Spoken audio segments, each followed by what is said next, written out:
Welcome to Double Portion Inheritance with Maria Merola and Gary Wold, brought to you by DoublePortionInheritance.com.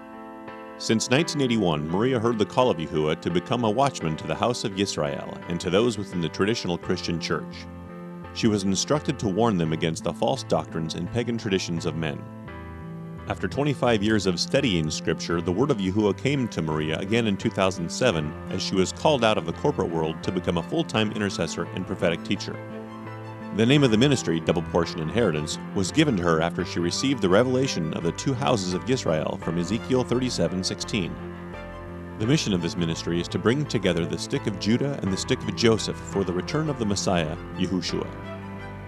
And now, Maria Merola. Shabbat Shalom, everybody. Today is January 21st, 2023. Today's Torah portion reading is Vaera, and I appeared. So we're going to say a brief prayer, and then we're going to use eSword. I recognize a lot of you may not have downloaded this, but we highly recommend the eSword program.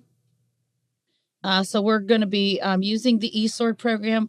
If you haven't downloaded it yet, I highly recommend that you do, because we use the King James Version Plus, because when we hover over the King James Version Plus, we can see the original word in the Hebrew Masoretic text. And every time you see the H853, that is an indicator that it's the Aleph and the Ta. And we point those out because they have prophetic significance of Messiah. And one of our goals here at DPI Ministries is that we are always trying to bring out the prophetic pictures of Messiah that we see in the Torah. So that's a very important part of reading the Torah portion, is that Yahushua Mashiach is revealed in the Torah, the prophets, and the Psalms, the Tanakh, the Old Testament, as most people call it. Okay, so let's go ahead. We're going to go start with Exodus 6. We're going to go start with Exodus 6. Shemot is what it's called in Hebrew. And so let's pray, okay? Come into agreement with me. Abba Yahuwah, we love you. We praise you, Father. We glorify your holy and precious name, Yahuwah. We adore you, Father. You are Kadosh. You are holy, Father. There is none like you. Your name is set apart. Hallelujah. We thank you that it's because of the blood of Yahushua HaMashiach, the blood of the Lamb, that we can come boldly before your throne of grace to find mercy and help in time of need. We thank you, Father, that because of Yahushua, we have been washed clean. We come before you now. We repent of our sins. We confess our sins before you, the pride of life, the lust of the eyes, and the lust of the flesh. We confess all bitterness. We confess all unforgiveness. We love you, Yahuwah. We thank you, and we praise you. We ask you to pour out your Ruach HaKodesh, your Holy Spirit, upon each and every one listening today. And I ask you, Father, to just give each and every one the spirit of wisdom and revelation. Open the eyes of our understanding. And that as we study your scripture, as we study your word, that the words would literally just leap off the page and speak to us. We want to hear your voice. You said, my sheep hear my voice, and the voice of a stranger they will not follow, but will flee from him. Father, your voice is important to us. We are your sheep. We are the sheep of your pasture. We want to know you intimately. We don't want to just read ink on paper. We want your word to come alive, and that you would convict us, and that you would make your word real to us, that the word would become flesh for us, and that we would experience your presence today, and that we would come away changed, that we wouldn't be the same as we were before this Torah portion reading started, that we want to be changed into your likeness, into your image, that we would be made more and more like you, Yahushua. Hallelujah. And Father, I pray that you send forth your word and heal those that need healing in their bodies, that you send forth your word and bring forth deliverance to the captives, that you send forth your word, Father, and heal marriages, and do your creative work, do your creative miracles, that your word would go forth and accomplish that which you want it to accomplish today. In the name of Yahushua HaMashiach. Amen. Okay, so let's go ahead and start with Shemot, Exodus. It says 6:2, but I'm going to start with verse 1 because, it just seems easier to start from the beginning. If this is your first time, 6,800 times we see the word Lord in all capital letters. It's not supposed to be the word Lord. Now, if you hover over it, you see Yehovah. That's the more modern Hebrew.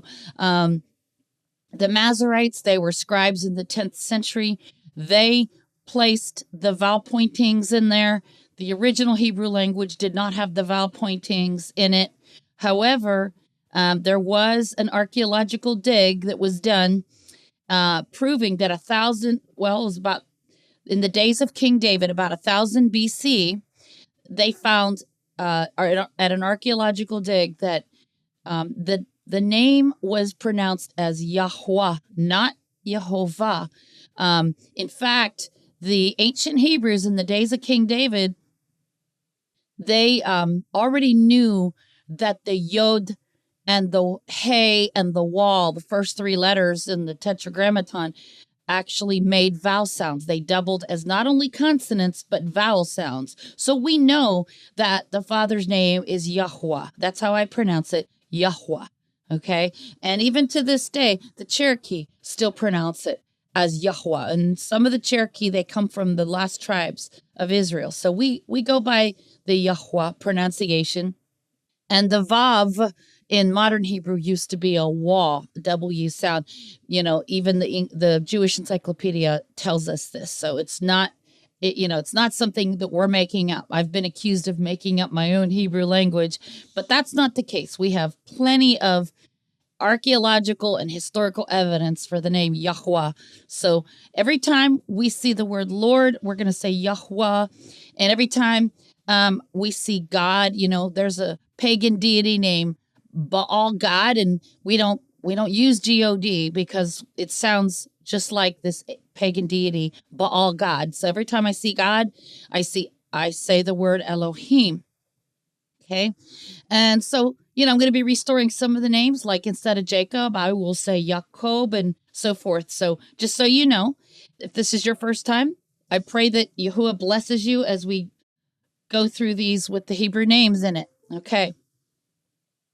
All right, Exodus, Shemot 6:1. Then Yahweh said unto Moshe, now shall you see what I do to Paro, for with a strong hand shall he let them go, and with a strong hand shall he drive them out of his land. And Elohim spoke unto Moshe and said unto him, I am Yahweh. And I appeared unto Abraham, unto Yitzchak, and unto Jacob by the name of Elohim Shaddai. Shaddai is how you say Almighty in Hebrew. But by my name, Yahweh, was I not known to them. And I have also established Aleph Tav. Now, every time we see H8553, there's two Hebrew letters, Aleph Tav, which is it's an object pointer in a sentence, but it's also, not only does it have a practical purpose, it also has a prophetic purpose and a prophetic meaning. It's a pointer, but it also gives us a hint of Messiah. Because he's the first and the last. He says, I am the Aleph and the Tav. In the book of Revelation, it says the Alpha and the Omega in the Greek. But John was given, he wrote the Revelation in Hebrew. We know this, that the Revelation was written in Hebrew. So he would have said, I am the Aleph and the Tav. The Alpha and the Omega is the Greek translation. So It says, I have also established Aleph Tau, my covenant with them. So you see the word Aleph Tau is in front of my covenant because the Aleph looks like the head of an ox. Really, it's the red heifer because Yahushua was not only portraying the role of the Passover lamb, he was also portraying the role of the red heifer, which, the red heifer is what sanctifies the altar whenever it becomes defiled for any reason. And of course, the kingdom of Judah did defile their altar on the morning when he was crucified because they shouted, crucify him. And when the whole nation shouted, crucify him, they disqualified themselves. They became guilty of innocent blood. Because they became guilty of innocent blood, their altar would have been defiled. But our Messiah, Yahushua, portrayed the role of the red heifer by being escorted outside the city limits of Jerusalem. The red heifer is the only sacrifice that gets slaughtered outside the city limits of Jerusalem. All the other sacrifices were done inside the temple, but he was escorted away from the city limits. He was escorted at the base of the Mount of Olives, and he was representing the red heifer because the red heifer is the sacrifice that sanctifies the altar when it's been defiled. And so let's continue. And I have also established Aleph Tau, my covenant. So it's interesting that the word Aleph Tau appears right in front of the word my covenant. I have also established my covenant with them to give them Aleph Tau. And see, there it is again. The Aleph Tau is in front of the word land because, see, the land that Yahuwah gave to Abraham is marked by the Aleph Tau, Yahushua HaMashiach, the beginning and the ending. He says to give them Aleph Tau, the land of Canaan, and then Aleph Tau again in front of the word land, of their pilgrimage, wherein they were strangers. Okay, Exodus 6:5, and I have also heard Aleph Tau, okay, the groaning of the children of Israel, whom Aleph Tau, the Egyptians, keep in bondage. And I have remembered Aleph Tau, my covenant. Now, Aleph Tau is even in front of the word Egyptians. Why? Because Yahuwah even owns them, and he caused many of the Egyptians to be converted in their hearts. And many of the Egyptians said, we will go with you. And they became Israelites. They left Egypt with the nation of Israel. Okay. Verse 6, Exodus 6. Wherefore say unto the children of Israel, I am Yahuwah, and I will bring you out, Aleph Tau, from under the burdens of the Egyptians. And I will rid you out of their bondage, and I will redeem you with an outstretched arm and with great judgments. And I will take you to me for a people, and I will be to you an Elohim, and you shall know that I am Yahuwah, your Elohim, which brings you out, Aleph Tau, from under the burdens of the Egyptians.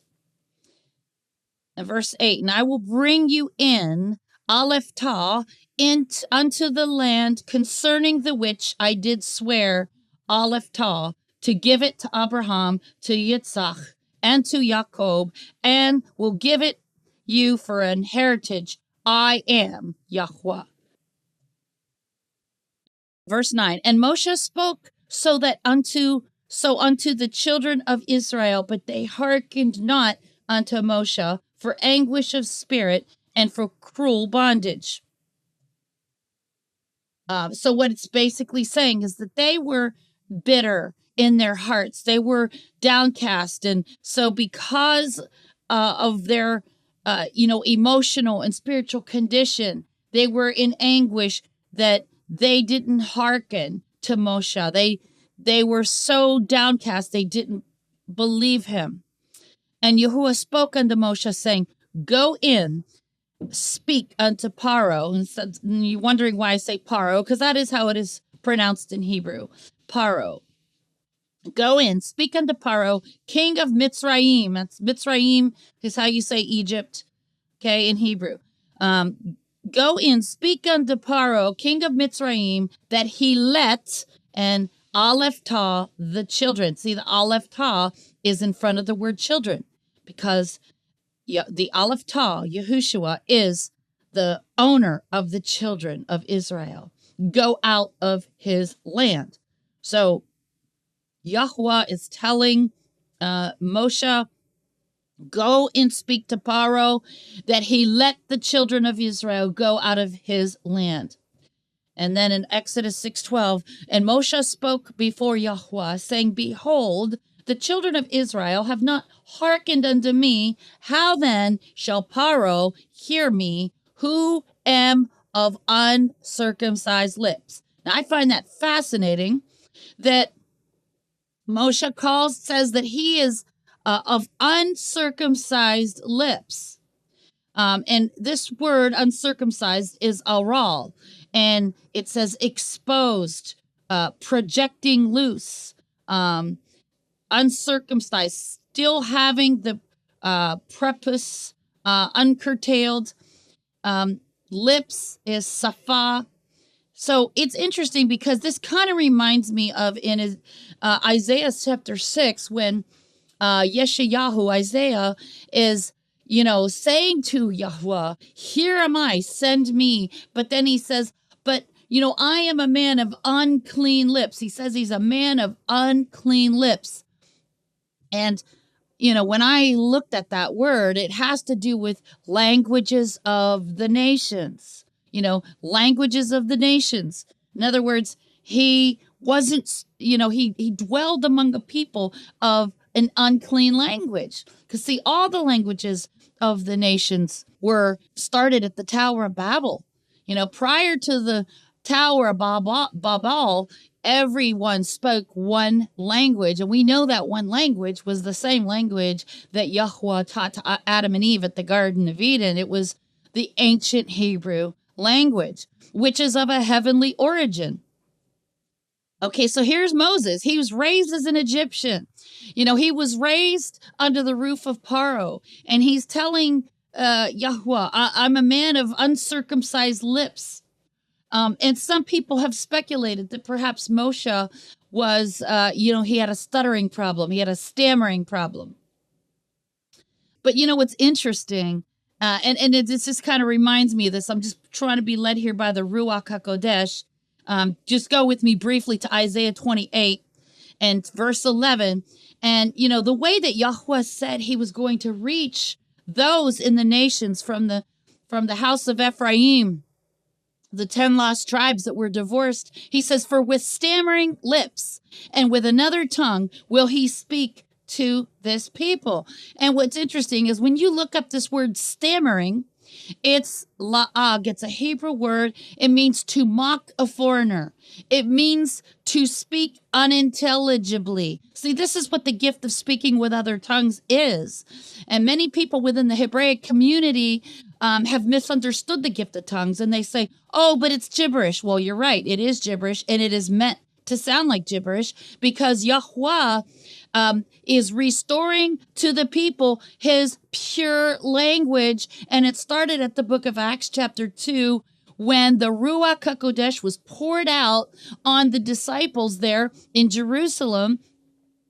They all spoke with another tongue, and it wasn't an earthly language. It was a heavenly language. The Apostle Paul Shaul explained this in 1 Corinthians 13. He said, though I speak with the tongues of men and of Malachim or angels, he says, though I speak with the tongues of men and of Malachim or angels, but have not love, I am nothing. So he's making a distinction between the tongues of men, earthly languages, versus the tongues of angels, which is heavenly. So Yahweh is the author of the Hebrew language. He gave it to Adam and Eve. He taught it to Adam and Eve in the garden.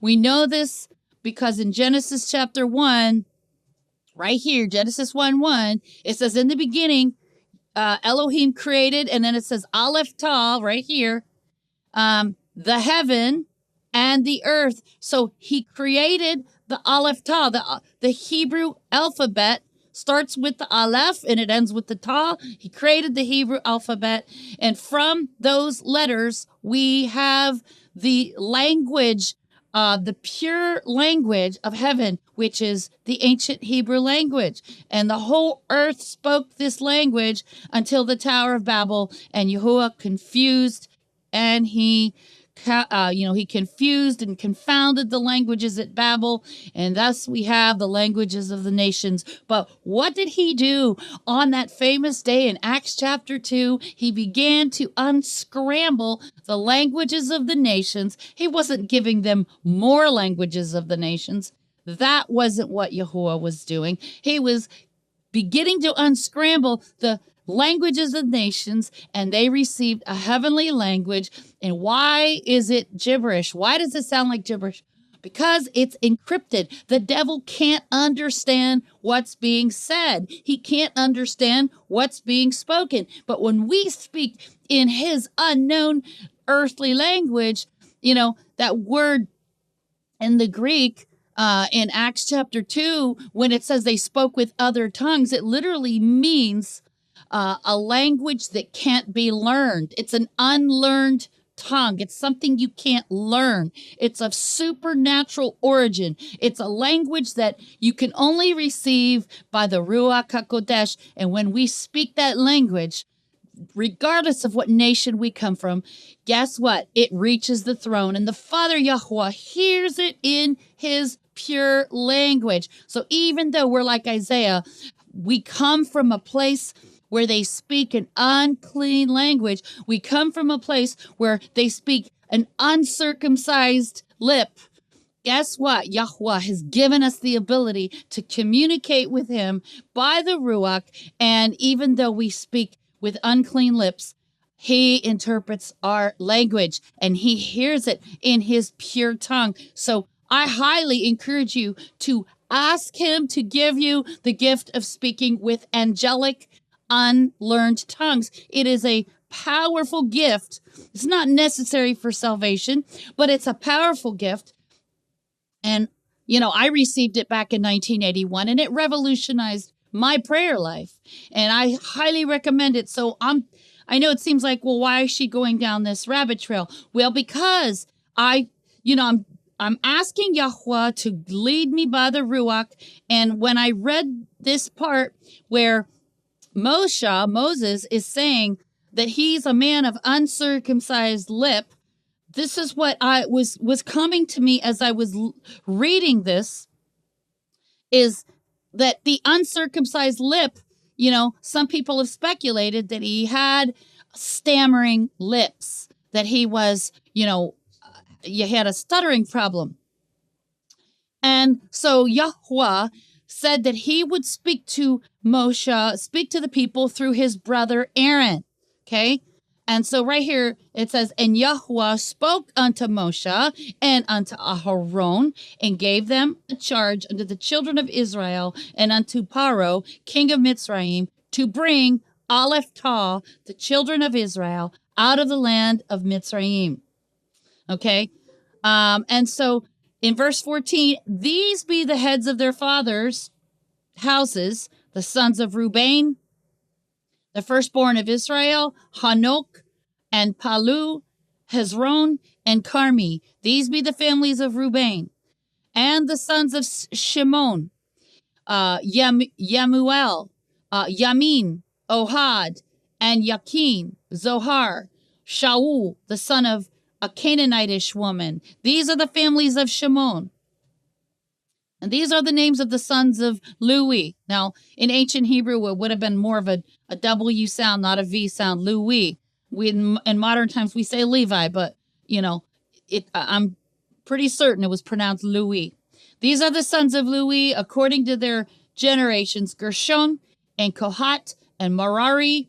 And the years of the life of Lewi were 137 years. And the sons of Gershon, Libni, and Shemi, according to their families. And the sons of Kohat, Amram, and Yitzhar, and Hebron, Uziel. The years of the life of Kohat were 133 years. And the sons of Merari, Mahali, and Mushi. These are the families of Lui according to their generations.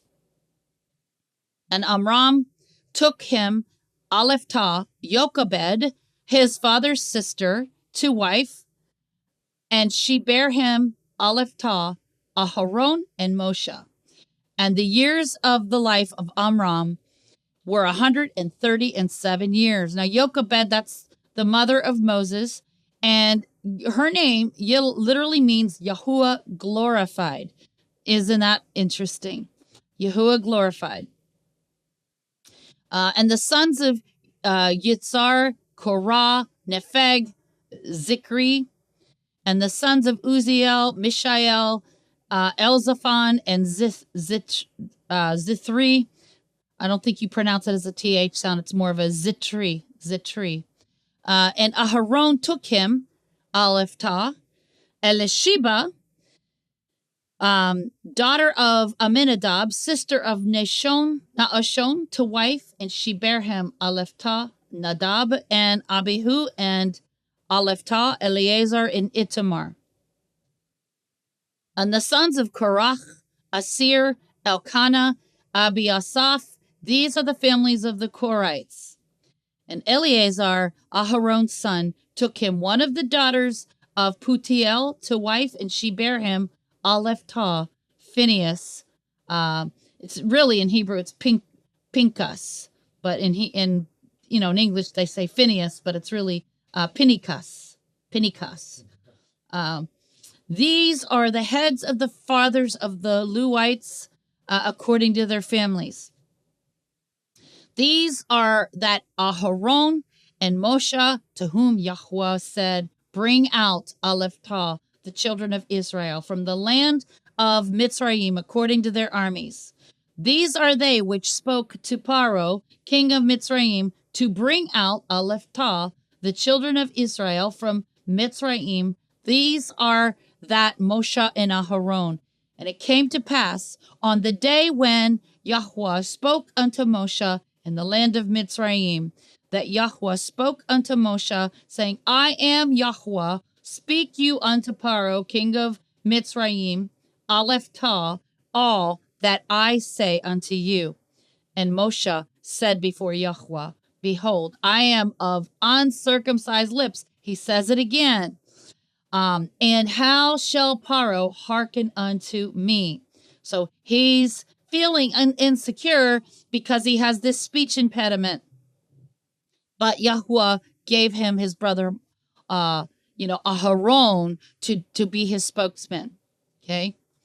And verse 7, Exodus 7, and Yahweh said unto Moshe, see, I have made you a Elohim. Now, some people have tried to suggest that Elohim being a plural word means that Yahweh is as a plurality of deities.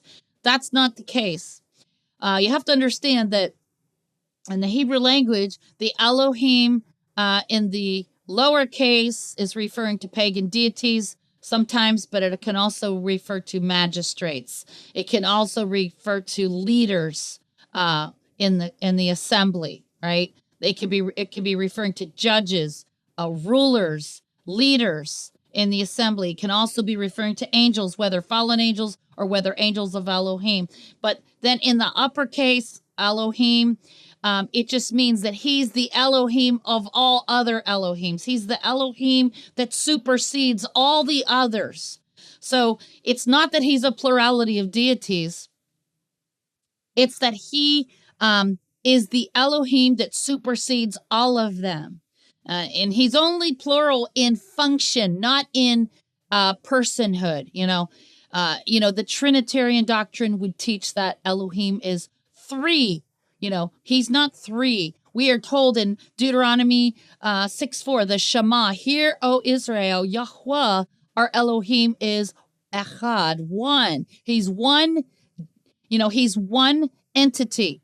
But he functions in three different ways, just like I'm a mother, but I'm also a wife, and I'm a sister, and I'm a daughter. I don't have to be three separate people to function in all those roles. And the same with Yahweh. He's not three separate people.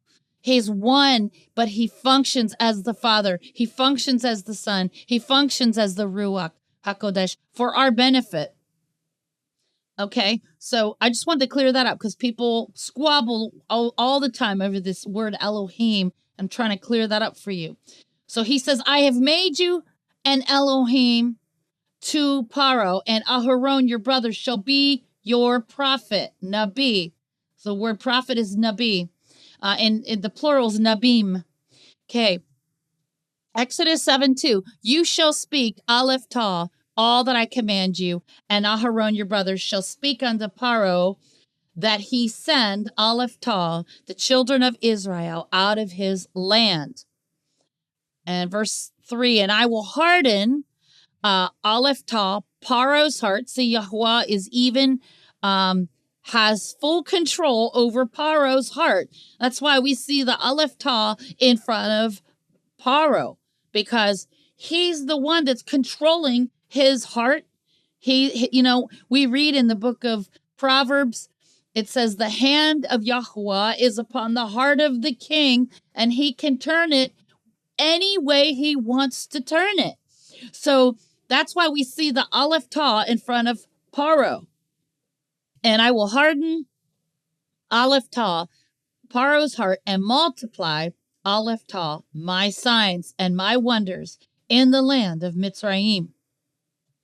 But Paro shall not hearken unto you, that I may lay Aleph Tah, my hand, upon Mitzrayim. So right in front of my hand is Aleph Tah.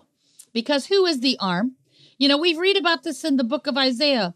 To whom has the arm of Yahuwah been revealed?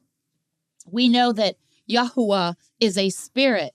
He's literally a disembodied spirit. He doesn't have a physical form that we can see. Scripture says no man has seen the Father at any time, but the only begotten Son, he has revealed him. So Yahuwah has a physical form, but that physical form is his Son. So Messiah, Yahushua, had a form, a pre-incarnate, before he became flesh, he had a form that many people could see. Just like when he walked in the garden among Adam and Eve, who did they see? It was the pre-incarnate Messiah, Yahushua. When Jacob wrestled all night long with a man, but then he said, I've seen Elohim face to face. Who was that? That was the pre-incarnate Messiah, Yahushua. He hadn't become a finite human being yet, but he had a pre-incarnate existence. He had a form that we could see. So when it says my hand, this is Yahushua's hand, because he's seated at the right hand of the Father. The Father is not visible. No man has ever seen him at any time, but the Son is the visible image of the invisible Elohim. They're one essence. They're one substance. You see? So that I may lay Aleph Tah, my hand, upon Mitzrayim, and bring forth Aleph Tah, my armies, and Aleph Tah, my people, the children of Israel, out of the land of Mitzrayim by great judgments. And the Egyptians, the Mitzrites, shall know that I am Yahweh when I stretch forth Aleph Tah, my hand. There it is again, my hand, my arm. When Yahuwah says that he saved them by his outstretched arm, that was Yahushua, the Messiah. That was the pre-incarnate Messiah. I mean, it was, he and Yahweh are the same. They're one and the same. Okay? When I stretch forth my hand upon Mitzrayim and bring out Aleph Tah, the children of Israel, from among them. And Moshe and Aharon did as Yahuwah commanded them, so did they. In verse 7, and Moshe was 80 years, that's 80 years old, and Aharon 83 years. So he was 3 years older than his brother Moses. He was 83 when they spoke unto Paro. And Yahuwah spoke unto Moshe and unto Aharon, saying, when Paro shall speak unto you, saying, show a miracle for you, Then you shall say unto Aharon, take Aleph Tah, your rod. Okay, so the Aleph Tah is in front of the word rod. And that word rod is matah, and it means a branch. The Messiah is often referred to in Scripture as the righteous branch. We see several places where he is called the branch. It also means a tribe. It means a scepter, that a king uses, a staff. Okay. So in this case, the rod is the authority of Yahushua, the Messiah. He's the righteous branch. So he says, take Aleph Tah, your rod, and cast it before Paro, and it shall become a serpent. Now, I know some people grapple with this idea, like, why would the serpent be a prophetic picture of the Messiah, Yahushua? Well, because, see, in John 3:14, I'm going to go there real quick.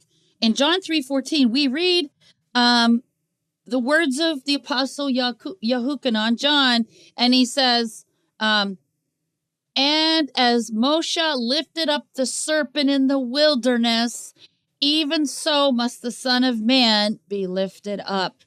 You see, a lot of people grapple with that and say, well, why would the serpent be a prophetic picture of Messiah if he's holy? Because Scripture tells us he has made him to become sin for us who knew no sin. So even though he never sinned, even though our Messiah never sinned, his body became sin. His body became a host. All the sins of the world were literally placed upon his body. And when he was crucified for us, all the sins of the world were crucified with his finite mortal body. So here we see a little hint ahead of time that the rod that was cast down, that this is the authority of Yahushua. He's the arm of Yahuwah. The arm represents the one who executes the will of the Father. The arm is the one that does the works of the Father, right? So the rod is symbolic of Messiah, okay?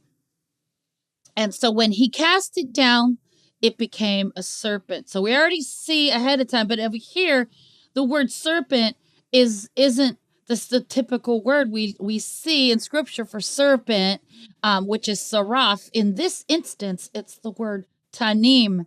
Tanim literally means a monster, a sea serpent, or a dragon, a jackal.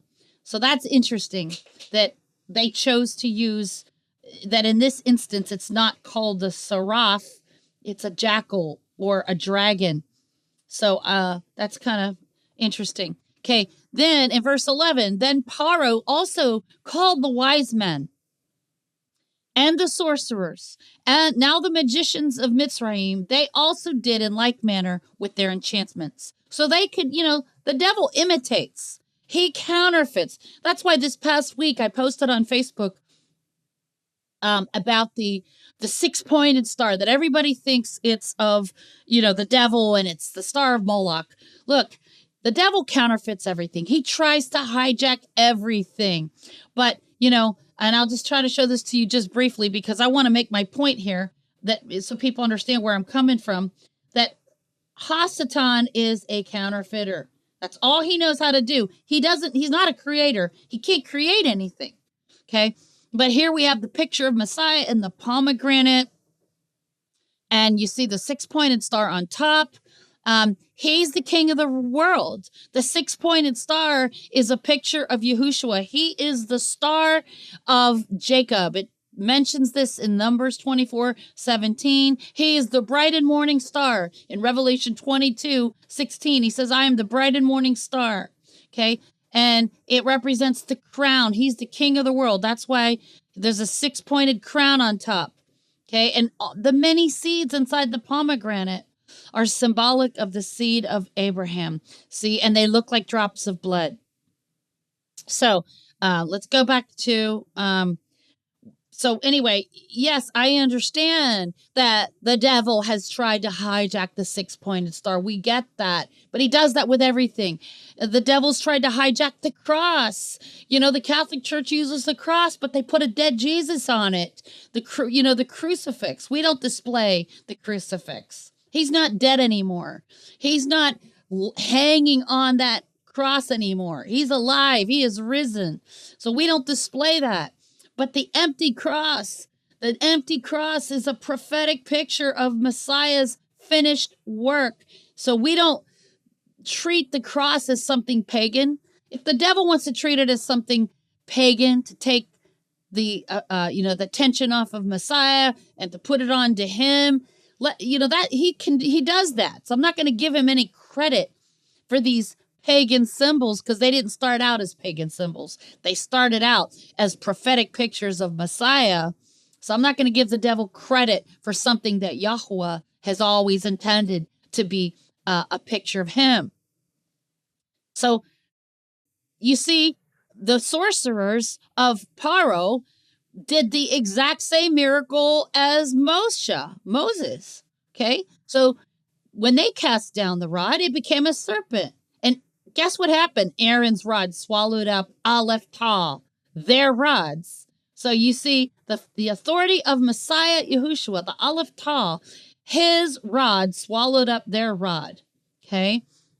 And verse 13, it says, and he hardened Paro's heart, that he hearkened not unto them, as Yahuwah had said. Verse 14, and Yahuwah said unto Moshe, Paro's heart is hardened. He refuses to let the people go. Verse 15, get you unto Paro in the morning. Lo, he goes out unto the water, and you shall stand by the river's brink against he come, and the rod which was turned to a serpent shall you take in your hand. And it's interesting, because if he turns he put the rod into the water and the waters became his blood. And this kind of reminds me of the miracle that our Messiah did when he turned water into wine. So, in Genesis 49, when Jacob spoke the prophecy over his fourth son, Yehuda, let's find it here, 49, 10, he says, the scepter shall not depart from Yehuda, nor a lawgiver from between his feet, until Shiloh come, and unto him shall the gathering of the people be, binding his foal unto the vine, and his donkey's colt unto the choice vine. He washed his garments in wine, and his clothes in the blood of grapes. See, that's a prophetic picture of when he returns the second time, and he comes with great wrath, and he tramples under his feet the grapes of wrath, those who have rejected him, those who have taken the mark of the beast. And so in this metaphor, the wine, his eyes shall be red with wine, his teeth white with milk. So this is a metaphor of the blood, the blood that he's going to shed of all the wicked people. And so when I think about Moshe turning the water into blood with the rod, it reminds me of that prophecy that Messiah turned water into wine. He is the living water, but the wine of his covenant. Those of us who are going to drink the wine with him at the marriage supper of the Lamb, we are going to partake of his covenant, his marriage covenant. But those who reject it, they will be given the cup of wine of his wrath. They're going to experience a different kind of wine, the wine of his wrath. Okay? Verse 16, and you shall say unto him, Yahuwah Elohim of the Hebrews has sent me unto you, saying, Aleph Tav, my people, let Aleph Tav, my people, go, that they may serve me in the wilderness. And behold, hitherto you would not hear. Verse 17, thus says Yahweh, in this you shall know that I am Yahweh. Behold, I will smite with the rod that is in my hand upon the waters which are in the river, and they shall be turned to blood. And, the night that our Messiah was crucified, he went to the Garden of Gethsemane following the Passover meal that he had with his disciples. He said, this night you will remember the prophecy that says, I will smite the shepherd. I will smite the shepherd and the sheep will be scattered. So this word smite has a very, hidden meaning here, because here Moses is striking the water, but Yahushua is the living water, right? He strikes the water, the living water. It turns to blood, because what happened when Yahushua was struck? He was struck on the cross. They nailed him to the tree, and what came out of his side when the Roman soldier put the spear in his side? It was blood and water. Okay. In verse 18, and the fish that is in the river shall die, and the river shall stink, and the Egyptians shall loathe to drink of the water of the river. Verse 19, and Yahuwah spoke unto Moshe, say unto Aharon, take your rod and stretch out your hand upon the waters of Egypt, Mitzrayim, upon their streams, upon their rivers, and upon their ponds, and upon all their pools of water, that they may become blood, and that there may be blood throughout all the land of Mitzrayim, both in vessels of wood and in vessels of stone. This reminds me of the second coming of Messiah. When he comes back, he's going to execute his judgment and his wrath upon all those who rejected him and rejected his people. Verse 20, and Moshe and Aharon did so as Yahuwah commanded, and he lifted up the rod. See, it just reminds me again of John 3:14. Lifted up the rod and smote Aleph Tah, the waters. Yahushua is the living water that were in the river, in the sight of Paro and in the sight of his servants, and all the waters that were in the river were turned to blood. Exodus 7:21. Shemot 7:21, and the fish that was in the river died, and the river stank, and the Egyptians could not drink of the water of the river, and there was blood throughout all the land of Mitzrayim. And the magicians of Mitzrayim did so with their enchantments, and Paro's heart was hardened, neither did he hearken unto them as Yahuwah had said. Verse 23, and Paro turned and went into his house, neither did he set his heart to do to this also. Verse 24, and all the Egyptians digged round about the river for water to drink, for they could not drink of the water of the river. Exodus 7:25, and 7 days were fulfilled after that Yahuwah had smitten Aleph Tah, the river. Okay, let's see, I'm going to read all the way through 9:35. Okay. Couldn't remember how far we have to read. Okay, Exodus 8:1, and Yahuwah spoke unto Moshe, go unto Paro and say unto him, thus says Yahuwah, let Aleph Tah, my people, go, that they may serve me. And if you refuse to let them go, behold, I will smite Aleph Tah. See, the Aleph Tah, like I said, is a picture of Messiah. I will smite the shepherd, right?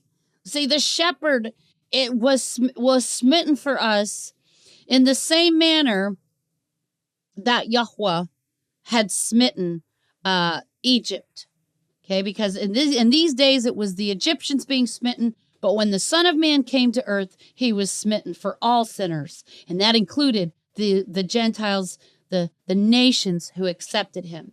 I will smite Aleph Tah, all your borders, with frogs. And the river shall bring forth frogs abundantly, which shall go up and come into your house and into your bedchamber and upon your bed and into the house of your servants and upon your people and into your ovens and into your kneading troughs. See, this reminds me of Revelation 16, where it talks about the unclean spirits like frogs that come out of the mouth of the beast and out of the mouth of the false prophet and out of the mouth of, I'm trying to remember what else it said, because it says the mouth of the beast. Let me see here. Revelation 16. It says, I saw three unclean spirits like frogs come out of the mouth of the dragon. That's right. I forgot that it said dragon. Out of the mouth of the dragon, and out of the mouth of the beast, and out of the mouth of the false prophet. So we're going to see a repeat of these plagues again during the Great Tribulation. We know this because in Revelation 11, the two witnesses it says here that they have power to shut heaven, that it will rain not in the days of their prophecy. That's what Elijah the prophet did. He prayed that it wouldn't rain during his 3.5-year ministry. And now these two witnesses have a 3.5-year ministry. And it says, and these have power over waters to turn them to blood and to smite the earth with all plagues as often as they will. So we're going to be seeing a repeat of this during the Great Tribulation. So back to Exodus chapter 8. Okay. And Yahweh spoke unto Moshe, say unto Aharon, stretch forth Aleph Tah your hand with your rod over the streams, over the rivers, over the ponds, and cause Aleph Tah, frogs, to come up upon the land of Mitzrayim. So who's the one that caused the frogs? It was the Messiah, because see, he represents the rod. When Moses stretched forth his hand, it says Aleph Tah in front of his hand, because as Moses was lifting up his hand with the rod, that was symbolic of the Messiah's authority, Yahushua, okay? And he's the one that caused the frogs to come upon the land of Mitzrayim. And Aharon stretched out Aleph Tah, his hand. See, the outstretched arm represents the Messiah. So when Aharon stretched out his hand, he was acting in proxy of Messiah. He was acting on his authority. Stretched out his hand over the waters of Mitzrayim, and the frogs came up and covered Aleph Tah, the land of Mitzrayim. And the magicians did so with their enchantments and brought up Aleph Tah, frogs, upon the land of Mitzrayim. Then Paro called for Moshe and Aharon and said, entreat Yahuwah that he may take away the frogs from me and from my people, and I will let Aleph Tah, the people, go, that they may do sacrifice unto Yahuwah. Verse 9, and Moshe said unto Paro, glory over me when I shall entreat for you and for your servants and for your people to destroy the frogs from you and your houses, that they may remain in the river only. And he said, tomorrow. And he said, be it according to your word, that you may know that there is none like unto Yahweh our Elohim. And the frogs shall depart from you and from your houses and from your servants and from your people, and they shall remain in the river only. And Moshe and Aharon went out from Paro, and Moshe cried unto Yahweh because of the frogs which he had brought against Paro. And Yahweh did according to the word of Moshe, and the frogs died out of the houses, out of the villages, and out of the fields. And they gathered them together, Aleph Tah, upon heaps, and the land stank. But when Paro saw that there was respite, that word respite means relief. Okay, when he saw that there was relief, he hardened Aleph Tah, his heart, and hearkened not unto them, as Yahuwah had said. Okay, here's the third plague, Exodus 8:16. And Yahuwah said unto Moshe, say unto Aharon, stretch out Aleph Tah, your rod, and smite Aleph Tah, the dust of the land, that it may become lice throughout all the land of Mitzrayim. 17. And they did so, for Aharon stretched out Aleph Tah, his hand, with his rod, and smote Aleph Tah, the dust of the earth. And it became lice in man and in beast. All the dust of the land became lice throughout all the land of Mitzrayim. Verse 18, and the magicians did so with their enchantments to bring forth Aleph Tah, lice, but they could not. So there were lice upon man and upon beast. Exodus 8:19, and then The magician said unto Paro, this is the finger of Elohim. And, the finger here is etzba, means to seize, to grasp with a finger. So, it's, obviously Yahushua, because he's the visible image of the Father. The Father has no visible image. He's a spirit. So when they say this is the finger of Elohim, so obviously referring to the pre-incarnate Messiah who is executing his authority. Because, remember when Messiah said, if I with the finger of Elohim cast out devils, surely the kingdom has come upon you. So our Messiah even referenced the finger of Elohim with regard to his power and his might. He said, if I cast out devils with the finger of Elohim, surely the kingdom has come upon you. And it was the Messiah, the pre-incarnate Messiah, who wrote the 10 Commandments for Moshe with his finger. Okay? Because the Father is invisible and he's a disembodied spirit. But it's the Son who's the visible image. It's the Son who has the physical, manifestation. So the magician said, they're acknowledging this is the finger of Elohim. And Paro's heart was hardened, and he hearkened not unto them, as Yahuwah had said. Exodus 8:20, and Yahuwah said unto Moshe, rise up early in the morning, and stand before Paro. Lo, he comes forth to the water, and say unto him, thus says Yahuwah, let my people go, that they may serve me. Exodus 8:21, else if you will not let Aleph Tah, my people, go, behold, I will send Aleph Tah, swarms of flies upon you, and upon your servants, and upon your people, and into your houses, and the houses of the Egyptians shall be full of Aleph Tah, swarms of flies, and also the ground whereon they are. Verse 22, and I will sever in that day Aleph Tah, the land of Goshen, in which my people dwell, that no swarms of flies shall be there, to the end they may know that I am Yahuwah in the midst of the earth. Verse 23, I will put a division between my people and your people. Tomorrow shall this sign be.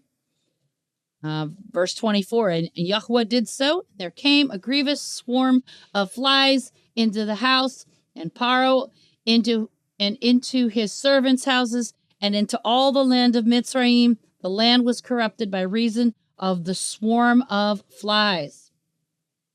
Now, if you're wondering, the word flies is italicized in the King James, but the word swarm is inclusive of the word flies. It says the word is arob, and it means a mosquito or diverse sorts of flies. So the word flies is included in the word swarm. That's why the English translators put the word flies in italics, because that word swarm includes flies. And Paro, verse 25, and Paro called for Moshe and for Aharon and said, go you sacrifice to your Elohim in the land. And you'll notice that Moshe and Aharon are like the two witnesses in the end of days. And we're going to see a repeat of this during the Great Tribulation. And Moshe said, it is not meat. The King James uses the word meat, but it just means it is not appropriate, or, it is not, the word here is, the Hebrew word is kun, and it means to be right, to be ready, basically it is not right to do, for we shall sacrifice the abomination of the Egyptians to Yahuwah our Elohim. Lo, shall we sacrifice Aleph Tah, the abomination of the Egyptians, before their eyes, and will they not stone us? Exodus 8:27, and we will go 3 days journey into the wilderness and sacrifice to Yahuwah our Elohim as he shall command us. And Paro said, I will let you go, that you may sacrifice to Yahuwah your Elohim in the wilderness. Only you shall not go very far away. Entreat for me. So he's asking them to pray for him, right? Because the word entreat means to pray. And then in Exodus 8:29, and Moshe said, behold, I go out from you, and I will entreat Yahuwah that the swarms of flies may depart from Paro and from his servants and from his people tomorrow. But let not Paro deal deceitfully anymore in not letting Aleph Tah, the people, go to sacrifice to Yahuwah. And Moshe went out from Paro and entreated Yahuwah. And Yahuwah did according to the word of Moshe, and he removed the swarms of flies from Paro, from his servants, and from his people. There remained not one. And Paro hardened Aleph Tah, his heart, at this time also, neither would he let Aleph Tah, the people, go. Okay, now we're going to read verse 9, and we go to verse 35 here. Okay, so I think that's the end of the chapter. Yes, it is. Okay. And Yahuwah said unto Moshe, go in unto Paro and tell him, thus says Yahuwah Elohim of the Hebrews, let Aleph Tah my people go, that they may serve me. Verse 2, for if you refuse to let them go and will hold them still, behold, the hand of Yahuwah is upon your cattle, which is in the field, upon the horses, upon the donkeys, upon the camels, upon the oxen, and upon the sheep. There shall be a very grievous murrain. That word murrain is deber, and it means a destroying pestilence, a plague. Okay. Verse 4, and Yahuwah shall sever between the cattle of Israel and the cattle of Mitzrayim, and there shall nothing die of all that is in the children of Israel. Exodus 9:5, and Yahuwah appointed a set time, saying, tomorrow Yahuwah shall do this thing in the land.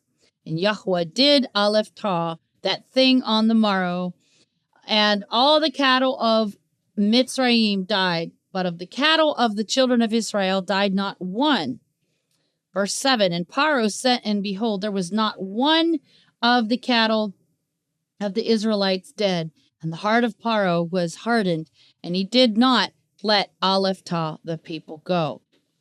Okay, and Exodus 9:8, and Yahuwah said unto Moshe and unto Aharon, take to you handfuls of ashes of the furnace, and let Moshe sprinkle it toward the heaven in the sight of Paro, and it shall become small dust in all the land of Mitzrayim, and shall be a boil breaking forth with blains upon man and upon beast throughout all the land of Mitzrayim. Verse 10, and they took Aleph Tah, ashes of the furnace, and stood before Paro, and Moshe sprinkled it up toward heaven, and it became a boil breaking forth with blains upon man and upon beast. That word blains means pustule, like boils. Exodus 9:11, and the magicians could not stand before Moshe because of the boils, for the boil was upon the magicians and upon all the Mitzrites, the Egyptians. And Yahuwah hardened Aleph Tah, the heart of Paro, and he hearkened not unto them, as Yahuwah had spoken unto Moshe. Verse 13, and Yahuwah said unto Moshe, rise up early in the morning and stand before Paro, and say unto him, thus says Yahuwah Elohim of the Hebrews, let Aleph Tah my people go, that they may serve me. Verse 14, for I will at this time send Aleph Tah all my plagues upon your heart, and upon your servants, and upon your people, that you may know that there is none like me in all the earth. For now I will stretch out Aleph Tah my hand, that I may smite you and your people with pestilence, and you shall be cut off from the earth. Verse 16, and in very deed for this cause have I raised you up, for to show in you, Aleph Tah, my power, that my name may be declared throughout all the earth. Verse 17, and yet exalt you yourself against my people, that you will not let them go. So Yahuwah is addressing Paro, like, how dare you not let my people go? Verse 18, behold, tomorrow about this time I will cause it to rain a very grievous hail, such as has not been in Mitzrayim since the foundation thereof until now. And then Exodus 9:19, send therefore now and gather Alephah, your cattle, and all that you have in the field. For upon every man and beast which shall be found in the field and shall not be brought home, the hail shall come down upon them, and they shall die. Verse 20, he that feared Alephah, the word, see, Yahushua is the word that became flesh. So he that feared Alephah, the word of Yahuwah, among the servants of Paro, made Alephah his servants, and his cattle flee into the houses. Verse 21, and he that regarded not the word of Yahuwah left Alephah his servants and his cattle in the field.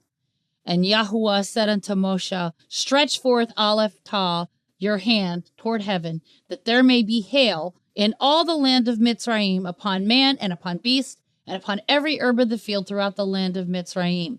And Moshe stretched forth Alephah his rod toward heaven, and Yahuwah sent thunder and hail, and the fire ran along upon the ground, and Yahuwah rained hail upon the land of Mitzrayim.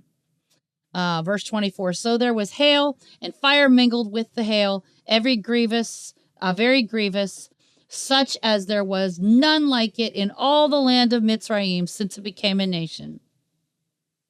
Exodus 9:25, and the hail smote throughout all the land of Mitzrayim, Alephah, all that was in the field, both man and beast, and the hail smote every herb of the field and broke every tree of the field. Exodus 9:26, only in the land of Goshen, where the children of Israel were, was there no hail. Exodus 9:27, and Paro sent and called for Moshe and Aharon, and said unto them, I have sinned. This time Yahuwah is righteous, and I and my people are wicked. You know he's lying. You know he's just playing, he's just playing them, because later on he goes after them after he lets them go. Exodus 9:28, entreat Yahuwah, for it is enough that there be no more mighty thunderings and hail, and I will let you go, and you shall stay no longer. Exodus 9:29, and Moshe said unto him, as soon as I am gone out, Alephah, the city, out of the city, I will spread abroad Alephah my hands unto Yahuwah, and the thunder shall cease, neither shall there be any more hail, that you may know how that the earth is Yahuwah's. Verse 30, but as for you and your servants, I know that you will not yet fear Yahuwah Elohim. Verse 31, and the flax and the barley was smitten, for the barley was in the ear, and the flax was bold. That word, that means that it was, it was floured. The word bold means that the flour had come up, come up. It had budded.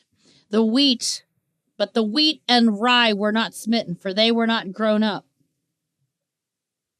And Moshe went out, Alephah of the city, from Paro, and spread abroad his hands unto Yahuwah, and the thunders and hail ceased, and the rain was not poured upon the earth. And when Paro saw that the rain and the hail and the thunders were ceased, he sinned yet more, and hardened his heart, he and his servants.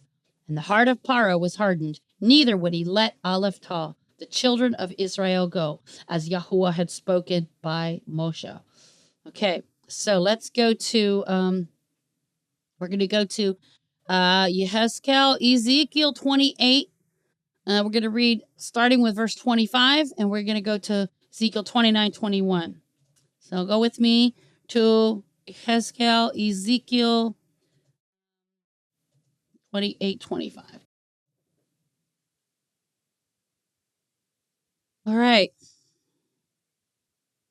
Thus says Yahuwah Elohim, when I have gathered Alephah, the house of Israel, from the people among whom they are scattered, and shall be sanctified in them in the sight of the heathen, then shall they dwell in their land that I have given to my servant Jacob, So this is an end time prophecy here.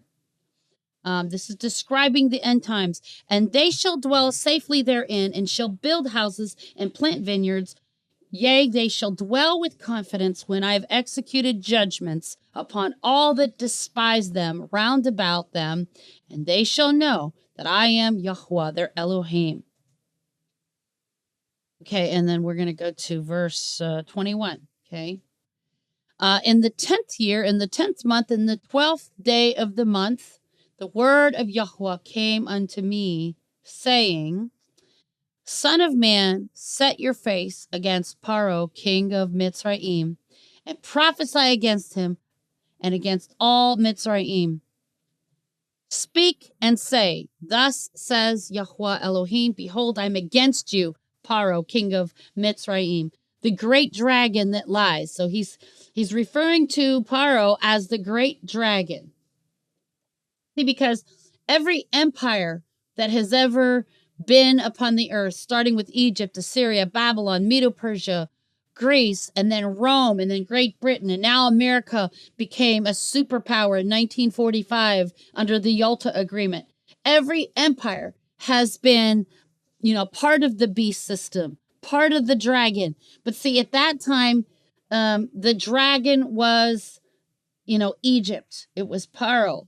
But see, the dragon in the end of days is the whole earth, because the whole earth will be ruled by the end time beast, the false Messiah. So, but at this time, the known world had Egypt as the empire in power. Okay, Paro, king of Mitzrayim, the great dragon that lies in the midst of his rivers, which has said, My river is my own, and I have made it for myself. But I will put hooks in your jaws, and I will cause the fish of your rivers to stick unto your scales. And I will bring you up out of the midst of the rivers, and all the fish of your rivers shall stick unto your scales. And I will leave you thrown into the wilderness, you and all the fish of your rivers. You shall fall upon the open fields. You shall not be brought together nor gathered. I have given you for meat to the beasts of the field and to the fowls of heaven. And all the inhabitants of Mitzrayim shall know that I am Yahweh, because they have been a staff of reed to the house of Israel. Verse 7, When they took hold of you by the hand, you did break and rend all their shoulder, and when they leaned upon you, you broke and made all their loins to be at a stand. Therefore, thus says Yahweh Elohim. Actually, the word here is Adonai, because whenever you see the word Lord in all caps, it's Yahweh. But when it's both upper and lowercase, it's Adonai, which means master. Therefore, thus says Adonai Elohim, Behold, I will bring a sword upon you and cut off man and beast out of you. And the land of Mitzrayim shall be desolate and waste, and they shall know that I am Yahweh, because he has said, The river is mine, and I have made it. Ezekiel 29:10. Behold, therefore, I am against you and against your rivers, and I will make Aleph Tah, the land of Mitzrayim, utterly waste and desolate, from the tower of Syene even unto the border of Ethiopia. Verse 11, No foot of man shall pass through it, nor foot of beast shall pass through it, neither shall it be inhabited for 40 years. Ezekiel 29:12, And I will make Aleph Tah, the land of Mitzrayim, desolate in the midst of the countries that are desolate, and her cities among the cities that are laid waste shall be desolate 40 years, and I will scatter Aleph Tah, the Egyptians among the nations, and will disperse them through the countries. This is a future prophecy, okay? Yet thus says Yahuwah, or actually Adonai, Yahweh, Elohim. Oh, actually, see, that's interesting. The word G-O-D here is Yahuwah. So it's actually Adonai, Yahuwah. Yet thus says Adonai, Yahuwah, at the end of 40 years will I gather Aleph Tah, the Egyptians, from the people whither they were scattered. Ezekiel 29:14. And I will bring again Aleph Tau, the captivity of Mitzrayim, and will cause them to return into the land of Pathros.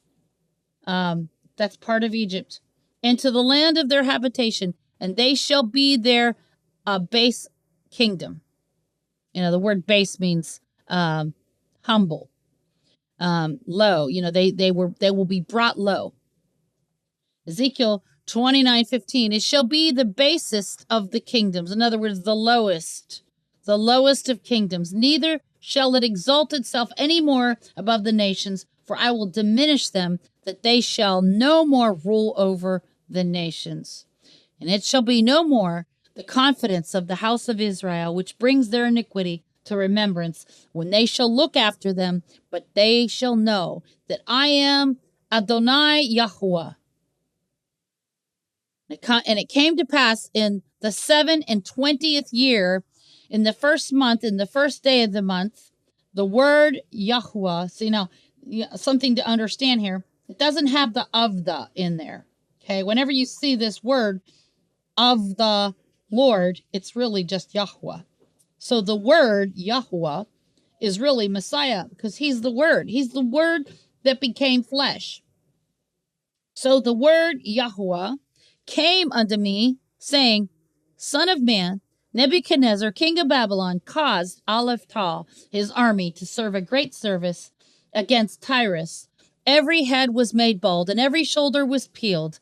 Yet had he no wages, nor his army, for Tyrus, for the service that he had served against it.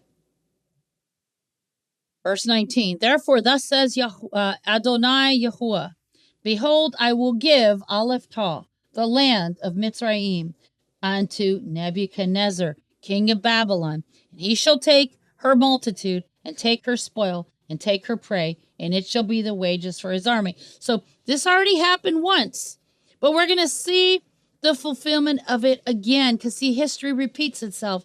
The thing about prophecy is that I've always seen repeatedly, there's a past, a present, and a future fulfillment to much of prophecy, because Yahuwah is the one who is, and who was, and who is to come. So nothing about his prophecies are stagnant. They don't stand still in one era of time. Prophecy keeps marching on. It keeps on moving. Okay? Therefore, thus says Yahuwah Elohim, Behold, I will give Aleph Tau, the land of Mitzrayim, unto Nebuchadnezzar. So this has already happened in the past, but we're going to see a future fulfillment of this. And I'm just going to go out on a limb here. I'm not prophesying this, but I have a feeling that President Trump's going to step into the role of Nebuchadnezzar in the future, because he's already was the author of the Abraham Accords, and Egypt signed it much later, but it started out with 3 countries, Israel, Bahrain, and the United Arab Emirates. And then a few months later, it was Jordan and Egypt, and I forget what other countries, but I just got to show this to you because some of you might wonder, well, what's she talking about here? This graphic that I made, I was able to find these terms that add up to 666. And as you can see, President Donald Trump, Trump is Antichrist, Trump is Satan, Trump is devil, Trump is reptile, Trump is serpent, Trump is he-goat, Trump from hell, Trump is Nimrod, Trump is Assyrian, Trump is Poseidon, Trump is Nero, Trump is Roman, Trump is Judas, Trump is Nebuchadnezzar, Trump is Tyrus, Trump is Pope. And then you see the other ones, Prince of Grecia, M-O-B. I'm going to say it in a coded, encrypted way. The V word, he fulfills so many of these archetypes that I can't even, it just blows my mind how many of these archetypes that he fulfills, or he fits into that archetype so well. Ezekiel 29:20, I've given him Aleph Tau, the land of Mitzrayim, for his labor wherewith he served against it, because they wrought for me, says Adonai Yahuwah. And then Ezekiel 29:21, in that day will I cause the horn of the house of Israel to bud forth, and I will give you the opening of the mouth in the midst of them, and they shall know that I am Yahuwah. Okay, now we're going to read from the Besowrah, the Gospel of Luke, 11:14 through 22. So let's go there. And he was casting out a devil, and it was dumb. And that word dumb is the Greek word kophos. It means blunted, of hearing or speech, deaf and dumb, speechless. It was dumb. In other words, he made the devil to shut up. And it came to pass when the devil was gone out, the dumb spoke, and the people wondered. In other words, the person who that devil possessed this person, and that devil made this person unable to speak. And as soon as the devil was cast out, the person was able to speak. But some of them said, he casted out devils through Beelzebub, the chief of devils. And others, tempting him, sought of him a sign from heaven. But he, knowing their thoughts, said unto them, every kingdom divided against itself is brought to desolation, and a house divided against itself falls. If Satan also be divided against himself, how shall his kingdom stand? Because you say that I cast out devils through Beelzebub?